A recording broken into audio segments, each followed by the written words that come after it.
यदि शुक्र बिगड़ गया है आपका भी और ऐसा अब आपको महसूस हो रहा है कि सच में अवस्था कुछ तो बदली है, सच में अवस्था कुछ तो बिगड़ी है, कि अब मामला गड़बड़ हो रहा है, मामला बिगड़ रहा है, शुक्र बिगड़ गया है, इसीलिए बिगड़ गई है पति की जुबान तुम्हारे लिए।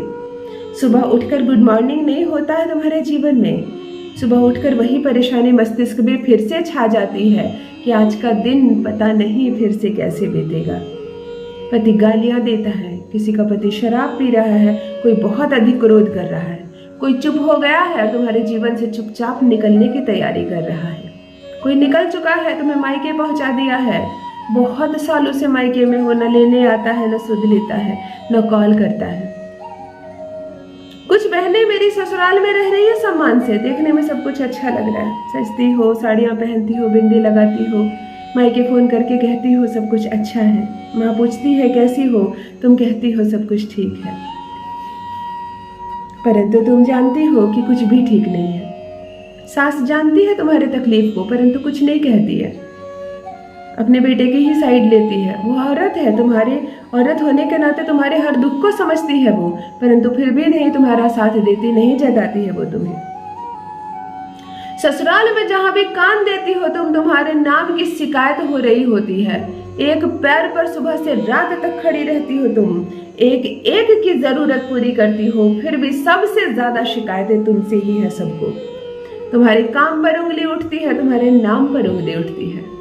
तुम अच्छी नहीं लगती, तुम्हारा आचरण अच्छा नहीं है, तुम्हारा व्यवहार अच्छा नहीं है, तुम्हारी पढ़ाई लिखाई अच्छी नहीं है, तुम्हारी परवरिश अच्छी नहीं है, पिता ने अच्छी शिक्षा नहीं दी, पिता ने अच्छे संस्कार नहीं दिए, माँ ने कुछ नहीं सिखाया, तुम खाना अच्छा नहीं बनाती हो, तुम कपड़े अच्छे से नहीं धोती हो, तुम्हारा व्यवहार ठीक नहीं है, पति से तुम प्रेम नहीं करती हो, ससुराल को तुमने अपनाया नहीं है। इस तरह की न जाने सुबह से रात तक कितने इल्जाम सुनती हो तुम, और यही सोचती हो कि मैं खुद को कहाँ कहाँ से संवारूं, खुद को किधर किधर से सुधारूं, कैसे मैं सबको खुश कर पाऊं।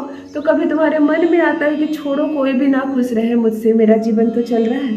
कभी तुम प्रयास करती हो काश थोड़ा वो खुश हो जाए, थोड़ा वो खुश हो जाए, परंतु ये सारी कोशिशें बेकार हो जाती है, क्योंकि तुम्हारा ग्रह ही है, तुम्हारे खुद के ही ग्रह है जो इतनी उल्टी चाल चल रहे हैं कि तुम्हारे पति जिसे जान से प्यारी तुम थी, जो हाथ थामता था तुम्हारा, 7 जन्म साथ निभाने के वचन देता था, अब वो बार बार कह रहा है कि तुम उसके जीवन से चली जाओ। चली क्यों नहीं जाती? क्यों हो यहाँ पर? क्यों मेरी जिंदगी खराब कर रही हो? वह अपमान करता है तुमसे प्रारंभ करके तुम्हारे मायके के एक एक लोगों का अपमान कर बैठता है ताकि किसी तरह तुम परेशान हो जाओ। वो हर वो प्रयास करता है जिससे तुम परेशान रहो, जिससे तुम दुखी रहो, जिससे तुम रो, जिससे तुम खुश ना रहो, हर वो कार्य करता है वो। और तुम्हें समझ में ही नहीं आता कि मेरा जीवन किस दिशा में जा रहा है, ये शादीशुदा जिंदगी मेरी कौन सा सुख मुझे दे रही है। कभी कभी तुम भी सोच में पड़ जाती हो कि काश मैंने शादी ही नहीं की होती। क्यों की मैंने शादी? पिता को छोड़ दिया, घर को छोड़ दिया, करियर छोड़ दी, तुमने अपना सब कुछ छोड़ दिया जिसके लिए अब वो बात बात पर तुम्हें छोड़ने की धमकियां जो दे रहा है। चलो मैं कहती हूँ एक छोटा सा कार्य कर लो, ये सारी समस्याएं शून्य हो जाएंगी। जिधर भी कान दोगी तुम्हें तुम्हारी तारीफ सुनाई देगी। वही पति जो सुनता नहीं, तुम्हारा अपमान करता है बार बार, वही पति पीछे पीछे आएगा। और एक बात बोलूं, तुम दोनों के बीच प्रेम भी बहुत अधिक बढ़ जाएगा, क्योंकि शुक्र का उपाय है। जब भी शुक्र का उपाय कोई महिला करती है और वो अपने इस प्रयत्न से शुक्र को लेवल कर लेती है, शुक्र को ऊंचा कर लेती है, तब उसका पति उसका दीवाना हो जाता है। तुम दोनों के बीच रोमांस भी बढ़ेगा। वो हर वक्त तुम्हारे करीब आने के बहाने ढूंढेगा और तुम्हें अच्छा लगेगा। तुम मुस्कुराओगी, अंदर से खुश रहोगी, जिससे शुक्र और मजबूत रहेगा। जान लीजिए प्रथम मैं कौन हूँ। नमस्कार दोस्तों, मैं हूँ खुशबू सिंह। बहुत स्वागत, बहुत अभिनंदन करती हूँ आप सबका अपने YouTube चैनल ज्योतिष ज्ञान में। कैसे हैं मेरे भाइयों, कैसी हैं मेरी बहनों? मेरे कमेंट सेक्शन में जय माता दी, हर हर महादेव अवश्य लिखें। अपनी खैरियत मुझे जरूर बताएं।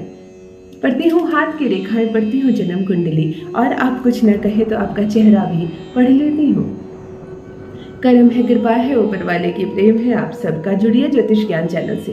जो भी नए भाई बहन चैनल पर पहली बार आए हो, मेरी वीडियो को पहली बार देख रहे हो, मुझसे पहली बार मिल रहे हो, चैनल को सब्सक्राइब करें, इस परिवार का हिस्सा बने। दिल नहीं टूटने दूंगी, घर नहीं टूटने दूंगी। शुक्र बिगड़ा है, शुक्र सुधारेंगे। ग्रहों को सुधारना नामुमकिन भी नहीं है, बहुत मुश्किल भी नहीं है। बहुत आसान तरीके से आप अपने जीवन को सामंजस्य में ला सकते हैं, संतुलन में ला सकते हैं। इसके लिए घबराना नहीं है आपको। पति का काम है बिगाड़ना, पत्नी का काम है घर की एक एक चीज को संवारना, तो रिश्ते को भला तुम कैसे टूटने दे सकती हो।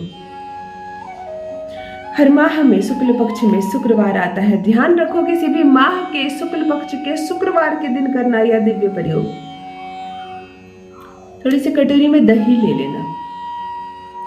आटा गूंथने जब तुम रात्रि में जाओ, रात्रि में, दिन में नहीं। यदि सुबह भी रोटियां बनती है कोई बात नहीं, उसे छोड़ देना। रात्रि में जब तुम रोटी बनाओ तब तुम पहले दही डालना आटे में, उसके बाद जब जरूरत पड़े पानी डालकर उस आटे को गूंदना। ससुराल वालों के लिए, सबके लिए रोटी बनेगी, परंतु प्रथम पति के लिए। थोड़ी सी दही मिलाकर तुम आटा लगा लेना, पानी के छींटे देना, जैसे पानी से गूंदती हो बस थोड़ी सी दही डाल देना। रोटियां बनाना, बड़े प्रेम से प्रथम रोटी बनाना, उसे सेकना, सेकने के बाद उसे उतार लेना। शहद में अपनी उंगली डुबाना, एक उंगली अपने शहद में डुबाना, और बस जितनी शहद निकले, ऐसा नहीं कि बहुत सारी शहद लेनी है। अब रोटी के ऊपर प्रथम ऊपर अपना नाम लिखना, नीचे पति का नाम लिखना। गलती से तुमने यदि ऊपर पति का नाम लिख दिया, नीचे, तो तुम हो जाओगी पूरी तरह से उसके वश में। चलो ये भी ठीक है, परंतु तुम ऊपर अपना नाम लिखना, ताकि तुम्हारी जो मनसा है अच्छी चीजें करवाने की वो करे। नीचे पति का नाम शहद से लिखना। इस रोटी को मोड़ देना, कम से कम एक रोटी, ज्यादा से ज्यादा 3 रोटी ऐसी बनाना, और पति को बड़े प्रेम से खिलाना। उसके बाद ससुराल वालों के लिए जो रोटियां बनेंगी, ननद के लिए, देवर के लिए, सास ससुर के लिए, उसमें शहद से कोई नाम नहीं लिखा जाएगा।